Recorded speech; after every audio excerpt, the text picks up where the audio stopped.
Je suis Sébastien Langlade. Je fais partie de la petite communauté de personnes qui sont fascinées par les phénomènes cycloniques. Cette fascination a commencé avec un épisode cyclonique que j'ai connu à La Réunion en 1987, le cyclone Clotilda. Et j'ai choisi de vous parler un petit peu de ce phénomène que je garde encore en mémoire, même si à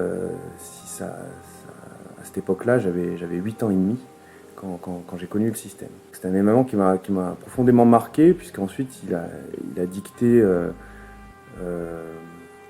ma carrière professionnelle. J'ai choisi de faire le métier de météorologue et puis plus précisément de prévisionniste cyclone, suite quelque part à cet événement.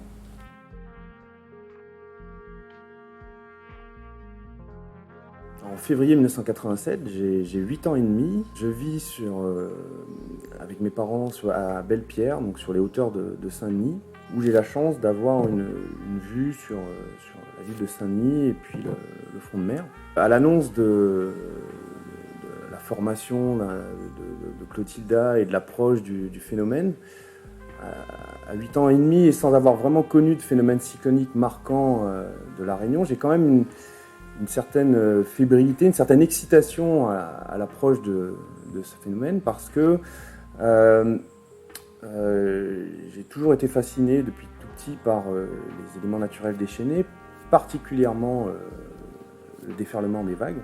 Et j'avais, sur des épisodes de cyclonique précédents qui avaient concerné un petit peu à la marge La Réunion, comme le cyclone Erinesta ou Bacoli sur les années précédentes, fait l'association entre présence d'un phénomène cyclonique ou cyclonique. Donc voilà, à l'annonce de Clotilda, je montrais une certaine excitation à suivre ce phénomène. Et à cette époque-là, mon père m'a appris à pointer les coordonnées d'un phénomène cyclonique sur une carte. Le 9 février, c'est au moment, donc c'était un lundi, au moment où on commence à parler de Clotilda qui se formait, je pointais sur la carte les différentes positions du phénomène. Je me suis mis à suivre très précisément l'évolution de ce système, à être à l'affût de la moindre information et à guetter la moindre évolution du temps depuis chez moi. Sur les jours de l'approche du système, le système est arrivé vers La Réunion de façon très atypique en s'approchant depuis l'ouest.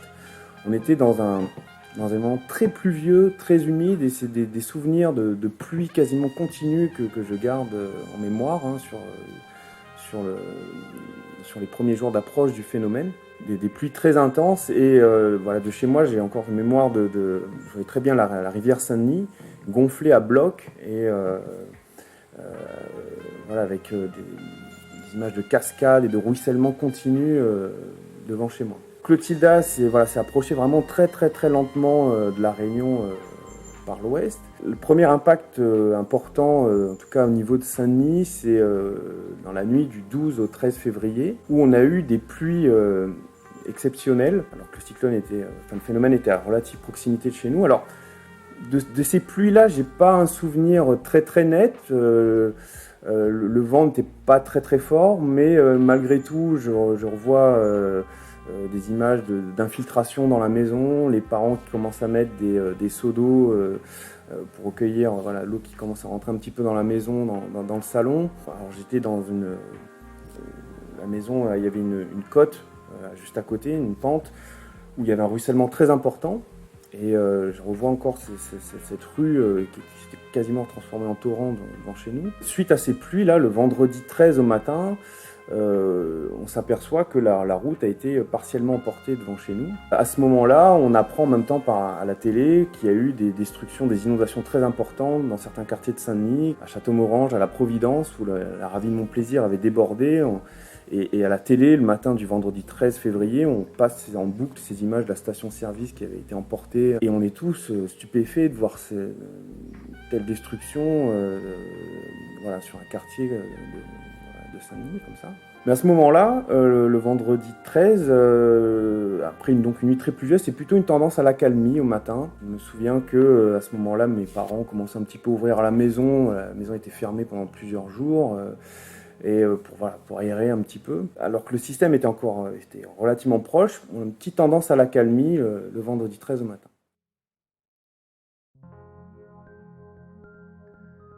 Après une matinée plutôt calme, le temps se met à se dégrader très brutalement en fin de matinée. Donc je me souviens, c'est que j'étais avec mes parents en train de regarder la télé, suivre les informations, et vers midi, la télé se coupe. Plus d'électricité. À ce moment-là, dehors, le vent se renforce à une vitesse hallucinante, les pluies deviennent vraiment très importantes. Et j'avais un toit en tôle, et ce toit en tôle amplifie l'action du vent et de la pluie à un point que je n'ai jamais connu à ce moment-là. Un vacarme énorme, donc dehors des bourrasques qui dépassent probablement les 150 km/h.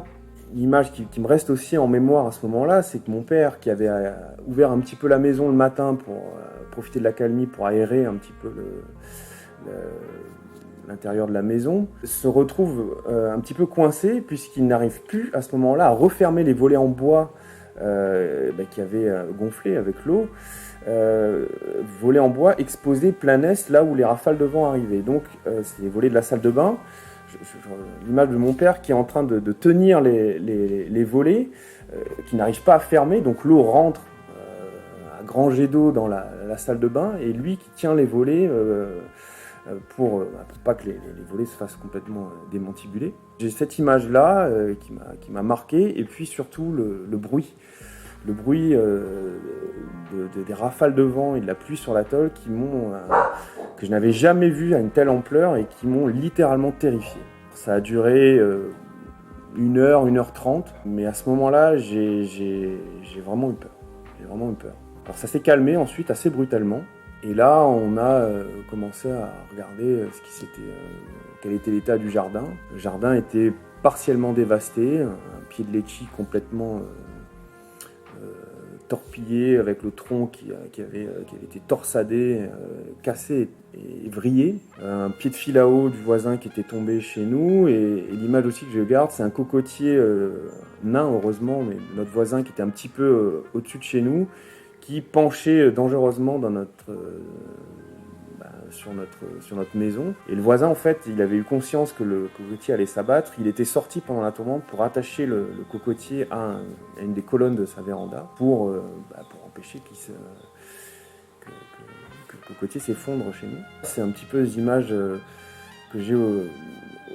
On ne pouvait pas aller beaucoup plus loin puisque la route devant chez moi avait été un peu partiellement portée par les pluies de la veille. C'est ensuite, quand la télé est revenue, qu'on a vu les images de ce qui s'était passé au Chaudron, notamment dans tout le secteur est de la ville qui avait été bien touché par les vents les plus forts, donc les arbres qui n'avaient pas tenu. Il avait plu pendant plusieurs jours, beaucoup de casse de végétation. Et puis Clotilda, à ce moment-là, ne s'était pas éloignée de l'île, au contraire, elle était rentrée sur l'île et s'est mise à stationner pendant plusieurs heures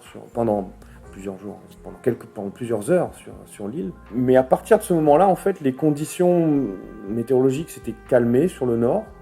Elles se sont probablement un petit peu réactivées les jours suivants, donc le samedi 14, le dimanche 15, quand le système a commencé à s'éloigner vers le sud. Mais j'ai pas de souvenir, puisque à ce moment-là, le système s'était affaibli au contact de l'île et les vents ont été nettement moins forts que ce qu'on avait connu lors de l'arrivée du mur sur le nord de l'île.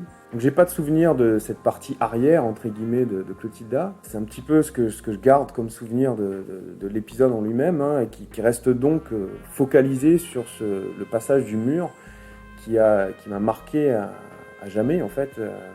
Vraiment quelque chose de très impressionnant lors de ce vendredi 13 à la mi-journée.